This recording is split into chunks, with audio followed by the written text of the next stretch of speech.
University میں کنووکیشن day تھا اور سیاسی لیڈرز کی اس فنکشن میں شمولیت کے باعث سیکیورٹی کی ضرورت تھی، اس لیے کہ تمام کام صدر کے ذمہ لگایا۔ صفدر مجھے زبیر باجوہ سے ملنا ہے، تم سیکیورٹی کو کنٹرول کرنا۔ اس نے فون پر اسے اطلاع دی، جس نے سی ایس سر کہا تو شامر نے فون بند کر دیا۔ اس کی زبیر باجوہ سے میٹنگ 4 بجے تھی، جبکہ ابھی 1 بجا تھا۔ شہروز اور شانزے بھی گھر پر تھے۔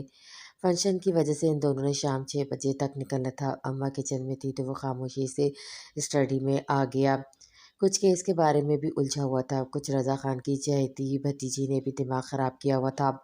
وہ نفرت سے اس لڑکی کے بارے میں سوچ کر رہ گیا۔ اس نے ایک فائل اٹھائی اور اپنی چیئر کی جانب آ گیا، جہاں ٹیبل پر پہلے سے ایک فائل موجود تھی۔ اسے یاد آیا کل ہی یہ فائل صفدر نے اسے دی تھی۔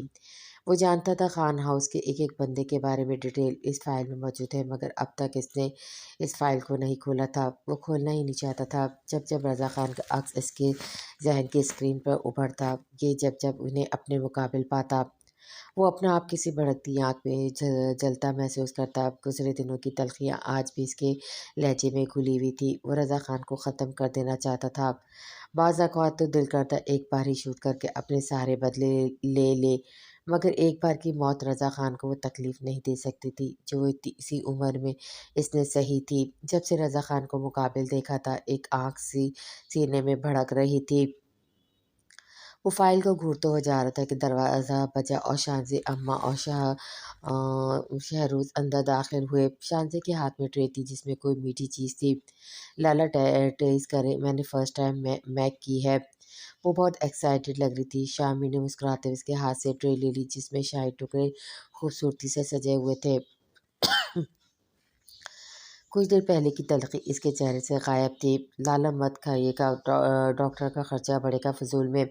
شروز اپنی کٹوری سے انصاف کرتا ہوا بولا، اف خدایا کتنے گھننے میسنے ہو لالا، آپ تیسری کٹوری کھا رہے ہو اور پھر بھی برائی کیے جا رہے ہو۔ شانزے نے اسے کڑے تیوروں سے گھورا۔ صحیح کہہ رہی شانزے، شہروز تمہیں اچھا لگ رہا ہے تو اچھا لگ رہا ہے تو تعریف کرو، نہیں کرنی تو منہ بند رکھو، اس کی برائی نہیں کرتے۔ اماں نے اسے سختی سے کہا تھا، وہ منہ بسور کر رہ گیا، جبکہ شانزے پھولے نہیں سما رہی تھی۔ آج پھر سے اس نے شہروز کو ڈانٹ پڑوائی تھی۔ واہ بھائی زبردست! شامر نے ایک چمچہ منہ میں ڈالا اور محبت سے شانزے کو دیکھا۔ مجھے نہیں پتا میری ضم میں اتنی مزے کا کھانا بناتی ہے، انعام بنتا ہے تمہارا۔ اس نے کہتے ہی 1000 کا نوٹ نکال کر شانزے کے ہاتھ میں تھما دیا، جو مارے خوشی کو چھلنے ہی لگی تھی۔ شامر مت دیا کرو اسے یوں پیسے، فضول خرچ کرتی ہے، ماں نے اسے ٹوکا۔ کچھ نہیں ہوتا اماں، سب اسی کا تو ہے۔ اس کی محبت لٹاتی نظریں شانزے پر بھی تھی، جو شہروز کو نوٹ دکھا دکھا کر چڑھا رہی تھی۔ واہ لالا واہ، مطلب کتنے بے ایمان ہیں آپ، مجھ پر تو نہ لٹائے کبھی 1000 کے نوٹ۔ وہ کمر پر ہاتھ رکھے فل لڑائی کے موڈ میں تھا، جبکہ شامر اس کے انداز پہ ہنسی اور اماں بھی۔ یار تو نے کبھی کوئی ایسا کام کیا بھی تو نہیں نا؟ جی لالا، آپ سر پہ دوپٹہ لیں، اماں کے ساتھ کام میں مدد کرائیں، پھر لالا سے پیسے لے لیا کریں۔ شانزے نے ہنس ہنس کر دہائی ہو رہی تھی، ذمے پہ تو تم نے مجھے ماسی سمجھا ہے کیا؟ اس نے اس کے پونی گھورتے ہوئے پکڑی اور اس کا اچھا بھلا نام بگاڑ دیا۔ اف لالا، اچھا سوری۔ اس نے جلدی سے کان پکڑے۔ اس کا انداز اتنا معصوم تھا کہ شہروز کو بے اختیار اس پر پیار آیا، اور یہی حال اماں اور شامر کا بھی تھا۔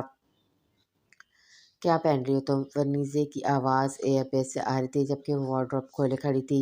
نہیں سمجھ آ رہا مجھے، اس نے منہ بسورا۔ ابھی پرسوں ہی تو شاپنگ کی ہے تم نے۔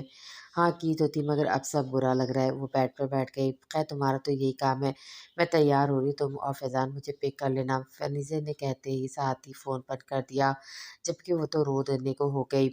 کیا ہوا میرے چندا کو ایسے منہ پھلائے کیوں بیٹھا ہے؟ زرینہ جو ابھی ابھی اس کے روم میں آئی تھی، اسے ایسا بیٹھے دیکھ کر رونے کی وجہ پوچھنے لگی۔ میرے پاس ڈریس نہیں، میں کیا پہنوں گی؟ وہ سو کرتی بولی۔ ابھی تو شاپنگ کی ہے آپ نے؟